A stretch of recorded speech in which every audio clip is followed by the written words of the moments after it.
അച്ഛന് നിങ്ങളെ സംശയമില്ല.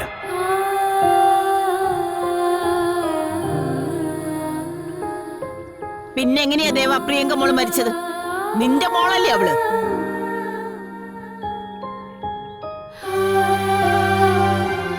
അവളെ ചുട്ടുകൊന്നവരോട് നീ എന്തിനാ പൊറുക്കുന്നേ?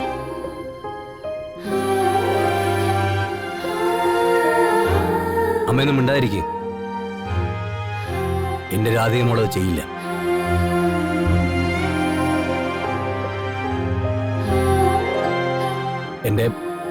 എന്റെ ദൈവത്തോളം തന്നെ ഉറപ്പാത്.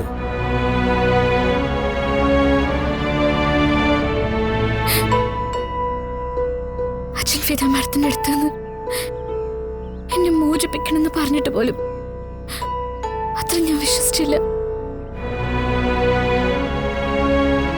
ഓ അത് ശരി. അപ്പൊ പുറത്തിറക്കിയത് കണിമംഗലത്തെ കാശല്ല, നീ നിന്റെ മനസാക്ഷി വിറ്റതാ അല്ലേടാ? അമ്മ ഒന്നും മിണ്ടാതിരിക്കുന്നുണ്ടോ? ആ ഇപ്പൊ നിങ്ങളെല്ലാം ഒറ്റക്കെട്ടായി. എന്റെ പ്രിയങ്ക മോൾക്ക് ആരുമില്ലതായി. പക്ഷെ ഒന്നോർത്തോ, ജന്മം കൊടുത്ത അച്ഛനും അമ്മയും എതിര് നിന്നാ പോലും പ്രിയങ്ക മോളെ കൊന്ന കുറ്റത്തിന് ഇവരെ ഞാൻ ശിക്ഷിപ്പിച്ചിരിക്കും.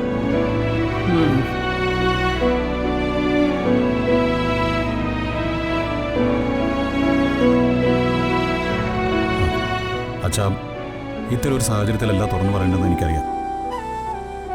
പ്രിയങ്ക എൻ്റെ ജീവിതത്തിലേക്ക് വന്നത് വലിയൊരു തെറ്റിദ്ധാരണ മൂലം. അതിപ്പോ അച്ഛനെ വ്യക്തമായിട്ട് അറിയാം.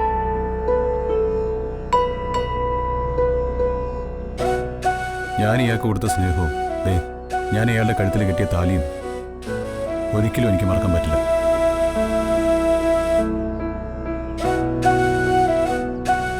അതുകൊണ്ട് മാത്രമാണ് പ്രിയങ്കയെ ഞാൻ സ്നേഹിക്കാതിരുന്നത്.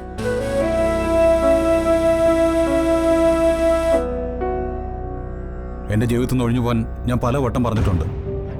പക്ഷേ അയാൾ സ്വയം ഇല്ലാതാകുന്നതിനെക്കുറിച്ചോ ആരെങ്കിലും ഇല്ലാതാക്കുന്നതിനെക്കുറിച്ചോ ഒരിക്കലും ഞാൻ ചിന്തിച്ചിട്ടില്ല. യാഥാർത്ഥ്യങ്ങൾ അല്പം വൈകിയാ മനസ്സിലായത്. അതിന്റെ പരിഹാരത്തിനായി ഞാൻ ശ്രമിക്കുകയും ചെയ്തു.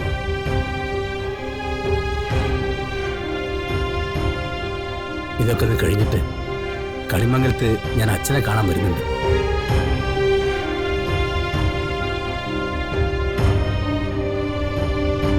നിങ്ങളെ ഒരുമിച്ച് ചേർക്കുകയും ചെയ്യും.